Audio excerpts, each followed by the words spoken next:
my name is Mrs. Robles. I teach 6th grade English and History at ICEF Vista, and today I'll be reading Uncle Raincloud by Tony Johnston, illustrated by Fabrico Vanderbeek.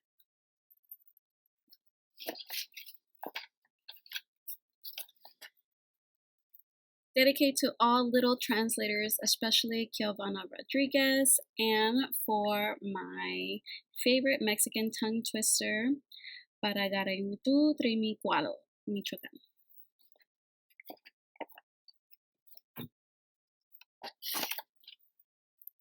Theotomas looks like a black cloud about to rain. That's what Carlos thought when he saw his uncle waiting for him after school.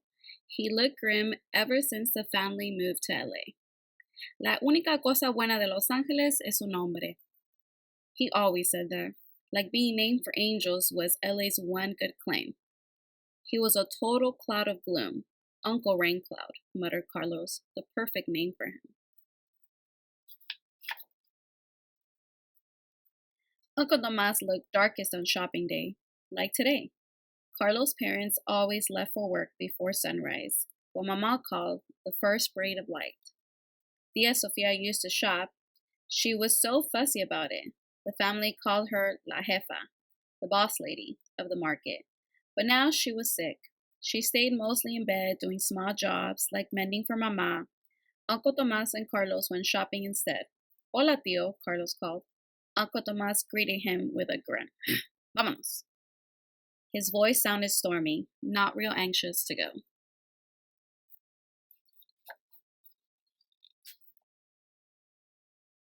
The market was crowded with carts, like cars jammed up on a freeway. Slowly, Carlos and his uncle inched along.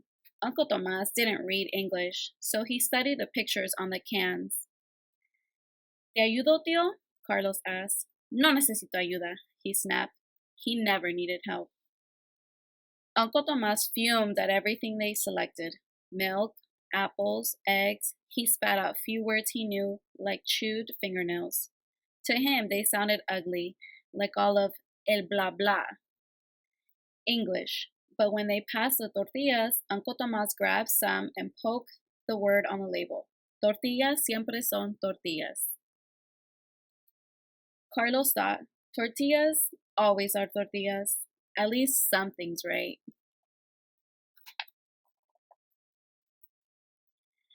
No matter how grouchy by day, at night, like worn-out storm, Theotomas grew a little calm.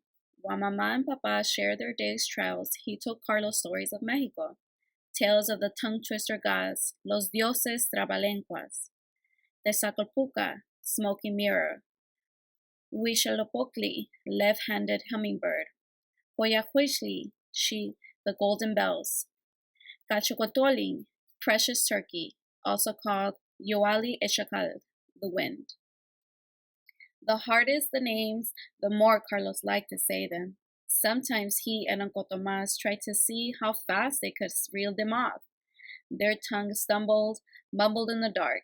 They laughed when they got jumbled up.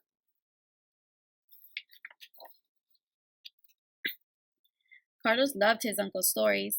He wanted to know all about long ago Mexico when the people spoke to corn. They called it your lordship, for without it, they could not live.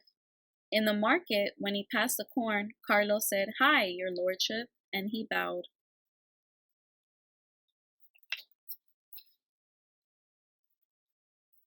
When it was time for Carlos' teacher conference, his parents could not go. Theo had gained strength. Tia Sofia must still rest a lot. So who went? Theotomas. For pride, he insisted they bring it a gift. Una manzana muy gringo, he grumbled.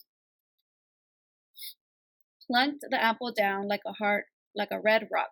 Carlos could almost see Theo's anger perched darkly on his shoulders. Uncle Tomas might wish to be polite, but his weak English made him flare.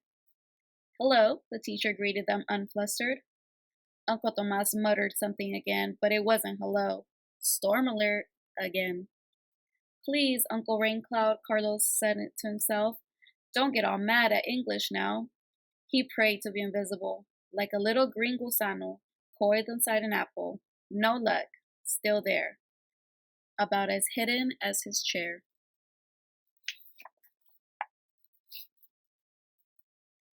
I'm very pleased with Carlos's work, his teacher said. My uncle doesn't speak English, Carlos whispered miserably. He knew Uncle Tomas would really blow at that, and he did. Like a silent hurricane, he glared at all things in his path as if he hoped to flatten them with anger. The chalkboard, the desk, and of course, those malditos books in English. Then you translate for us, the teacher smiled at Carlos. She asked Uncle Tomas questions. Grippling, he answered. Carlos explained. Back and forth and back, the words lurched like a thirsty man's language well water, lugging well water. Once the teacher joked, Are you telling your uncle everything I say about your work? Almost everything. Carlos and his teacher laughed. Uncle Raincow smiled, scowled. Later, he grilled Carlos about what she said. Que chistoso, said his uncle sourly. To him, nothing was funny. That night, Carlos wanted a story about the Masclaclu, grandmother of the baths. No, that might remind Theo of something Carlos would rather skip. Better to hear how the huge stone, Tacla, got tucked from its old home to Mexico City. How its anger brought a furious storm. So Carlos begged, Tío, cuéntame el cuento de Tacla y el aguacero. No, solo te gusta el inglés. Uncle Tomas yelled like English was some bad disease. Carlos looked at his uncle. Tears brimmed his eyes.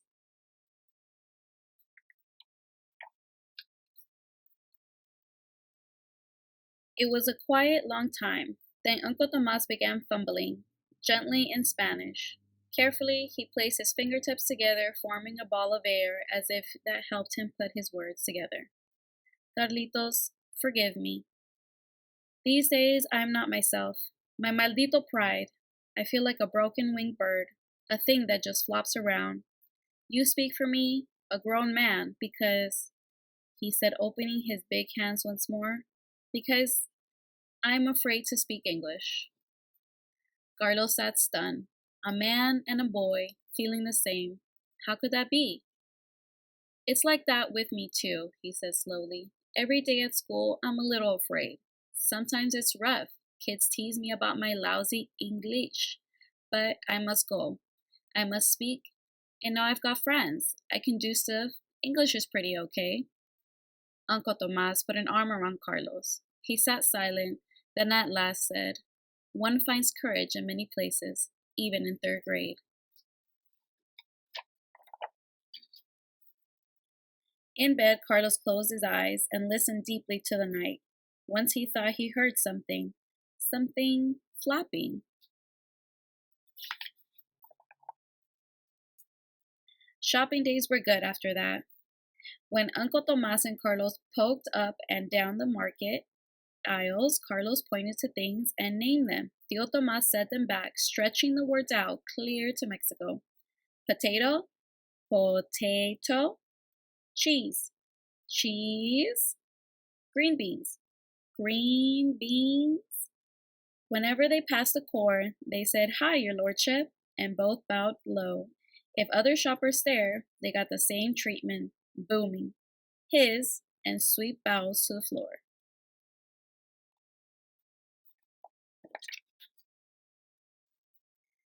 One evening, when they lugged their groceries inside, Mama and Papa still weren't home. Another quiet night, quiet except for Tia Sophia's snoring. Would you listen to the woman? Rumble, exclaimed Uncle Tomas, like she was a big thunderstorm. Then he told Collard another rain-god tale, grumbling deep Sophia's rumbles for effect.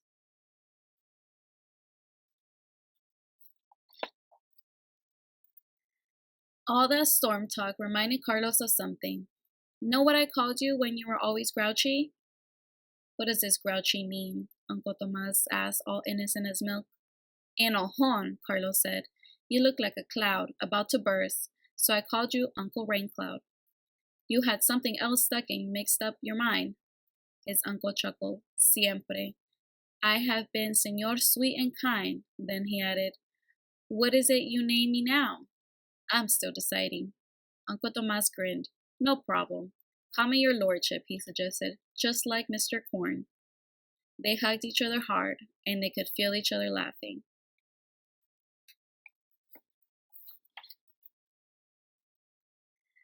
Then Uncle Tomas slipped back into Spanish as he did for important things. You have taught me much English, Carlitos. I no longer feel like a broken bird. He flapped his bony elbows like an awkward wings.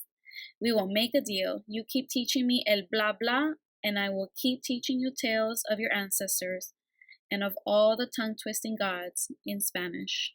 Carlos' eyes sparkled. He tucked his thumbs under his armpits and strutted. Claro, he shouted. Of course. Then we'll know twice as much as everyone else.